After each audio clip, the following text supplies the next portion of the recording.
Welcome to this week's edition of Mountain Outhouse News. I'm your host, Jam Jam. This is the craziest shit to happen in running this week. This week's stories include Barkley New Ownership, Kilian retires from running, and the Helipad Marathon. We begin this April Fool's edition of Outhouse News with some of the top goofs and pranks of 2020. I myself was wondering if Fool's Day itself would be canceled, but alas, it was alive and well in the running world. First off, we had an announcement from Jamil Coury and Jerry Robbins on their new ownership acquisition of the Barkley Marathons from Lazarus Lake LLC. First discussed in a press release from iRunFar 3 years ago, it seems the pair finally closed the deal and have some sweeping changes in the works. We're out here scoping for next year's Barkley course. This is Laz's last year. We're coming up with some great ideas, hopefully appeal to the masses. We did some scouting today. We've got a couple of new linkages that I'm pretty excited about.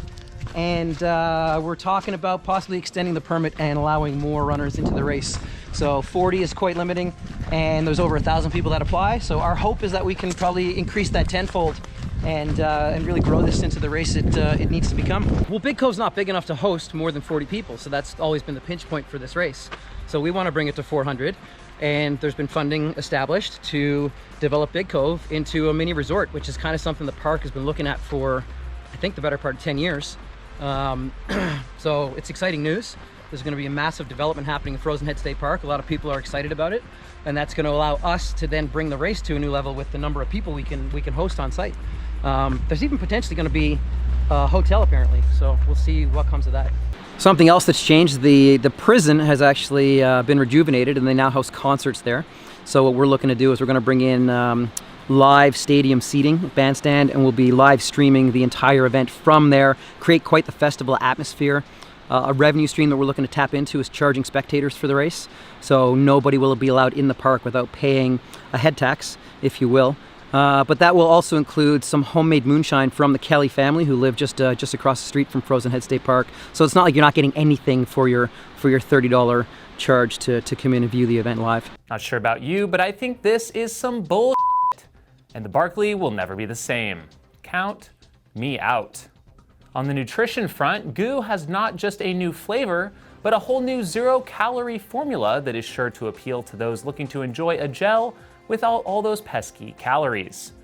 The new Diet Cola Me Happy is recommended only for marathon TV binge-watching sessions. My heart dropped when I saw this one. Kilian, one of the greatest mountain ultra runners ever, announced his retirement from the sport of running. Now that he's a dad and having accomplished just about every running feat across the globe imaginable, Kilian is off into retirement to, fish? And not much later, an announcement from the ginger runner himself that Solomon Running has recruited the YouTuber, comedian, and runner-songwriter to replace Kilian at the top of the sport.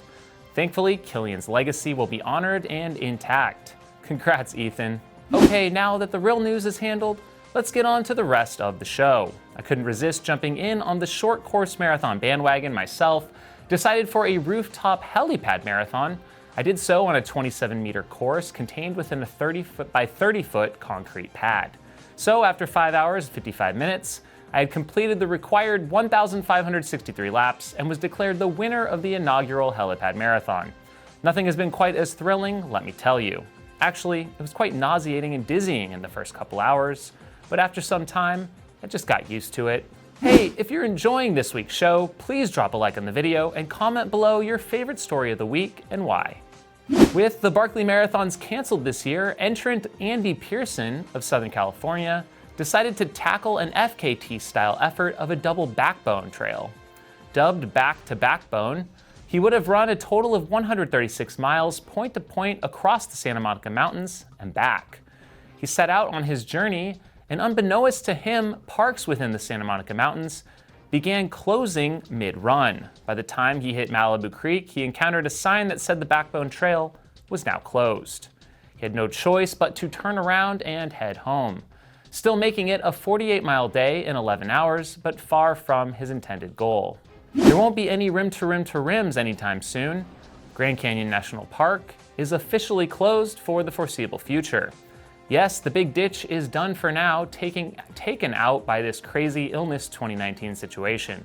Quarantine Backyard Ultra is off and running this morning as of the filming of this show, with well over 2,000 runners virtually facing off in this no-holds-bar race of the year. With races all over the world being canceled in person, this may be our best chance at what the future looks like in terms of getting together, live streaming, and racing one another.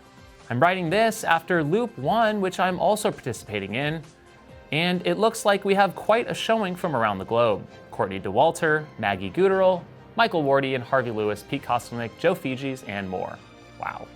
The first ever viewers segment of the week comes to us from Erica Van Horn, who is a nurse working in San Francisco.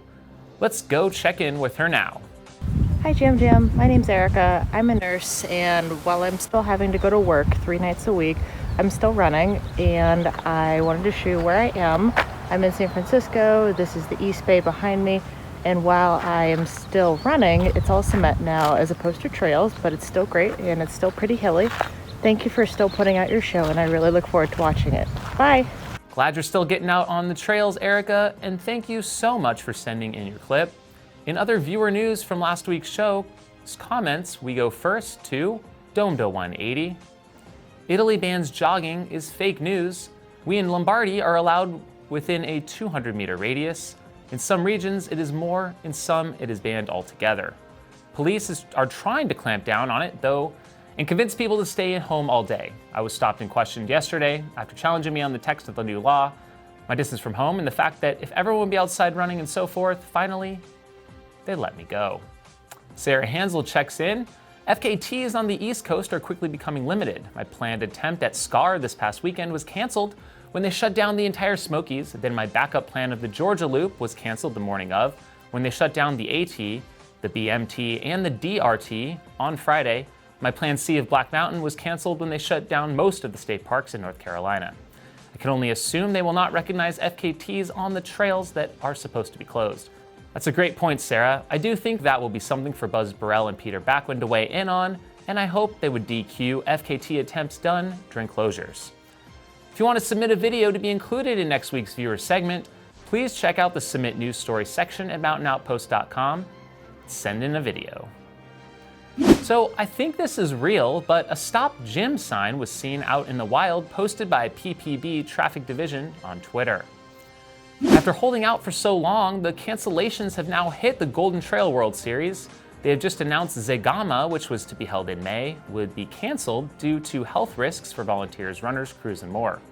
Not surprising, but at this point we have to wonder, will the series be held in any fashion, or will all races be canceled? Only time will tell. In this week's bonus story, available only for Patreon supporters, I will give some live commentary while participating in this week's Quarantine Backyard Ultra. To gain access, find the link below, join the Patreon crew. This week in fashion, Kipchoge is straight up ballin'. He was seen in GQ magazine and online sporting some high-end bathrobes, a suit with shorts, and pink suit jacket. Amazing stuff.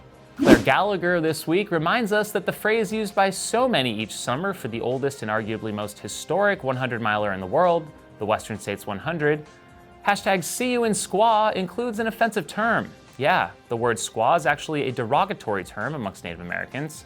So instead, she's recommending the phrase be replaced with hashtag see you at States instead. If we can all hop on board and help spread the word, that'd be great. We got some charity runners out there doing some awesome things. David Kilgore ran 100 miles in Florida to raise money for some relief efforts. His running was used to purchase gift cards from struggling New York area specialty running shops, where he would then donate them to local hospital workers for new shoes. I'm happy to report he raised over $10,211. What an amazing story. Love that one. Some other heartfelt stories to report on fell closer to home for me, including an incredibly generous monetary donation from Washington runner Chad Wickert to Freak Brothers Pizza, with instructions to cook 50 pizzas for a local hospital.